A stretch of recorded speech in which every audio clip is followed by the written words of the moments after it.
If Charles Darwin was wrong, and there is a God who created mankind, then the story of creation was perhaps something like this.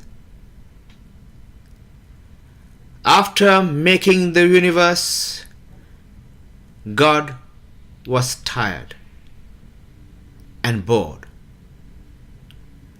Sitting on a beautiful, lush carpet of dew-kissed green grass under the velvet, starlit sky, the aroma of sun-baked popcorn drew God closer to creating something that would provide the cosmos with fun, laughter.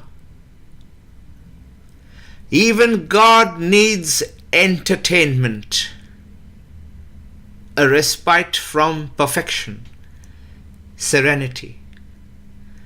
God was missing something. Laughter. But there was nothing funny around, besides some small animals occasionally breaking wind in God's divine lap. After much thought, God hit upon the idea of making a clown, a funny, senseless, purposeless creature who would then eventually come to be known as man. God told Adam that the universe was his playground and happiness was his eternal companion. The whole world and the entire animal kingdom was his empire, his and his alone to enjoy. But Adam soon grew bored out of enjoying the fruits and vegetables, dancing naked in the rain and making monkey faces in the river. After a while, the animals began complaining to God against Adam. Adam had begun taking liberties with them, and no animal was safe from his advances. So God made Eve, a masterpiece. Stars for eyes, milk for skin, her hair fields of ripe corn, her lips of the sweetest wine, her feet like a swift gazelle, and for breath the scent of a new spring. Upon her God bestowed the qualities he withheld from Adam.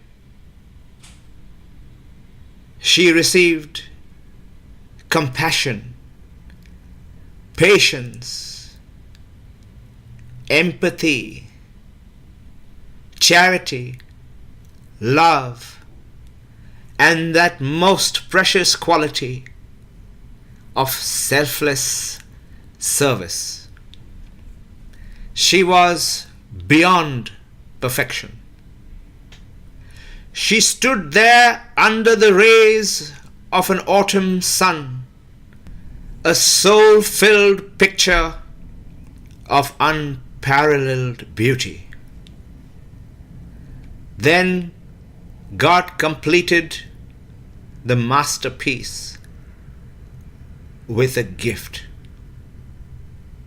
the sacred chalice of creation, which He placed within her womb. It would be God's personal link to creation.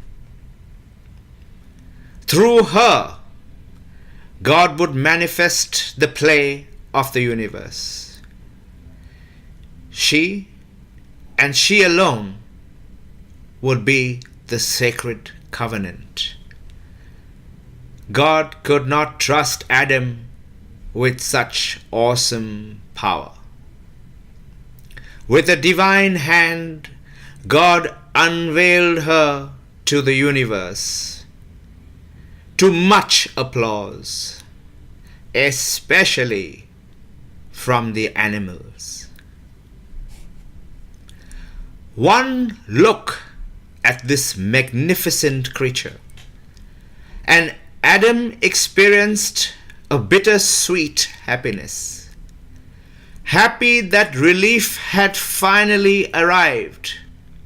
He was pissed off as fuck, seeing God's unfairness, partiality, bias. Why was God so unfair, so untrusting, when He was God's creation too? Why no equality? He demanded. God simply said, "What are you complaining about? I made you to entertain me.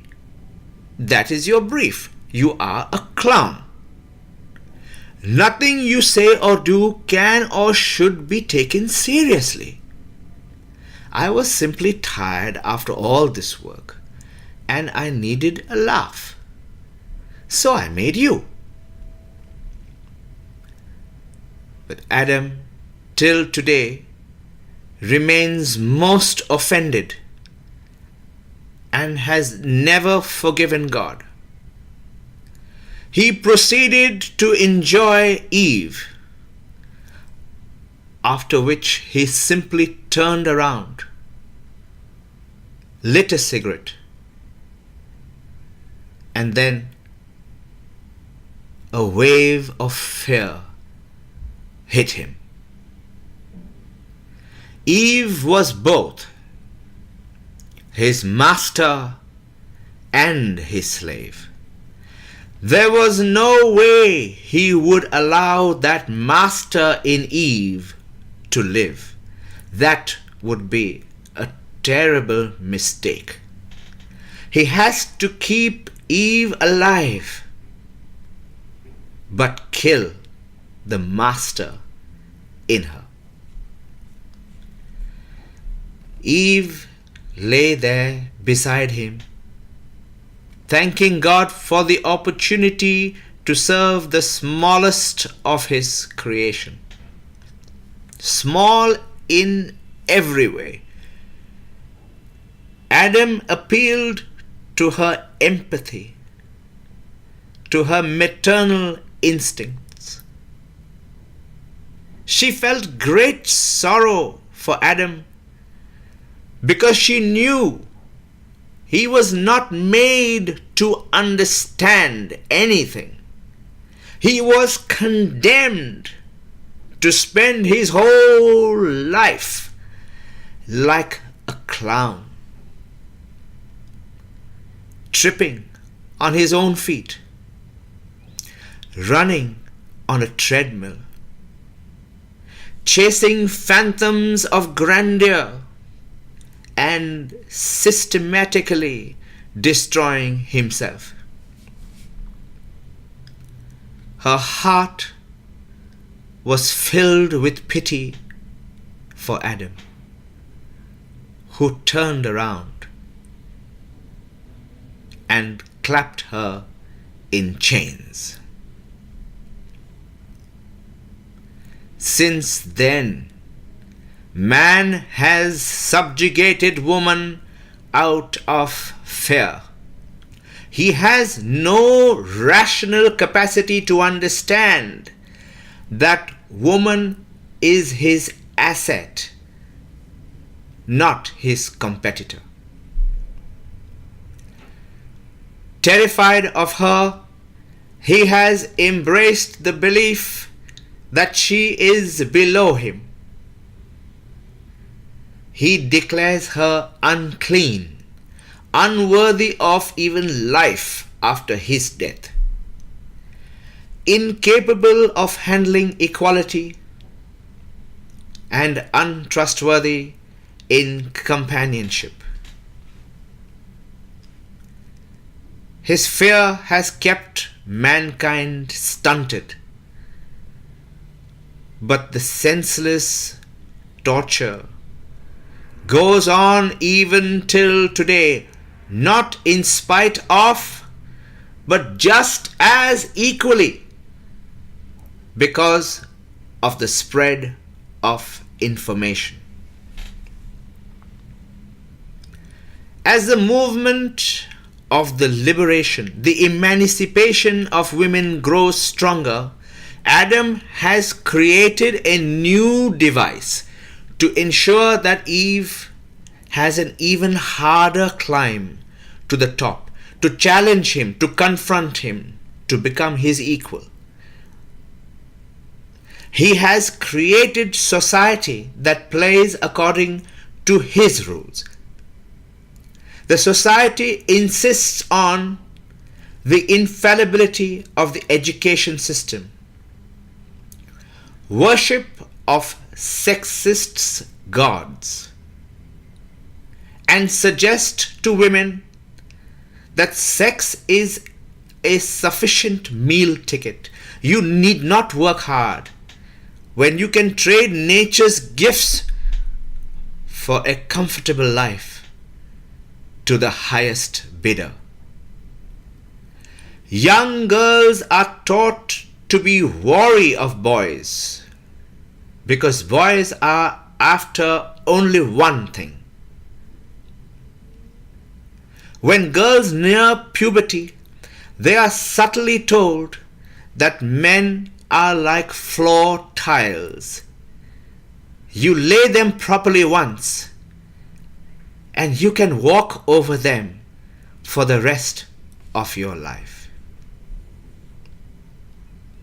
As women acquire spending power, even before their very first earnings, society suggests to them that to compete for the richest husband, you have to be the most desirable because the competition is fierce. And this spawns and sustains Adam's multi-billion-dollar industries, selling everything from push-up bras to mascara, perfumes to accessories, all to ensure that women become something other than what they really are. All their investments into the mask makes them nothing but a sad disappointment, because nobody can keep the mask on forever. In the bedroom, the eternal theater of reality, all must come off, and you stand there bare, an insult to yourself and to your purchaser, a disappointment, a mirage, a paper rose. All because you stooped to the depth of man. You took the clown too seriously. Man has brought the planet successively closer to extinction. It is time for women to brush the pity aside and to sweep society into the dustbin of history where it truly belongs. You have been misled for far too long. A comfortable life made by someone else reduces you. It steals from you your right to excel, to conquer your fears, to challenge norm, and to bring about much needed change. The planet needs women. And I am giving this discourse in honor of womankind, which is one of the most important causes of our time. Today is the day that we must jointly address this issue and sincerely take steps forward to make the planet a better one. I hope you will all join me in sharing this message on all your social media platforms and visit my personal YouTube link where you will find all the discourses and talks that I have given so far. Thank you for your time, and here's wishing you health, happiness, and humility.